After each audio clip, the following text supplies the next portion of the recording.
Inner রাজুলা লাতুরফাউ দারাজাতুহু feel জান্নাহ ফায়াকুলু ইন্নী হাযা ফায়ুকালু বিইস্তিগফারি ওয়ালাদিকা লাকা। আল্লাহর একজন জান্নাতি বান্দা জান্নাতে যাওয়ার পরে দেখবেন তাকে আল্লাহ রাব্বুল আলামিন অসংখ্য নিয়ামত দান করেছেন, তার মর্যাদা অনেক উপরে উঠে গিয়েছে।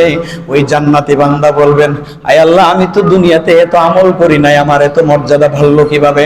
আয় আল্লাহ, আমি দুনিয়াতে তো এত আমল করি নাই, আমার এত নিয়ামত কেন বেড়েছে? আল্লাহ রাব্বুল আলামিন বলবেন, ফায়ুকালু বিইস্তিগফারি ওয়ালাদিকা লাক। তোমার সন্তান তোমার জন্য দোয়া করেছেন, তোমার সন্তান আমলে সালেহ করেছেন, তোমার জন্য গুনাহ মাফ চেয়েছেন, এই জন্য আল্লাহ রাব্বুল আলামিন তার মর্যাদা বৃদ্ধি করে দিয়েছেন। বলুন সুবহানাল্লাহ। আপনার মর্যাদা আল্লাহ বাড়িয়ে দিবেন যদি সন্তান ভালো হয়। সন্তান কি হয়? ভালো হয়।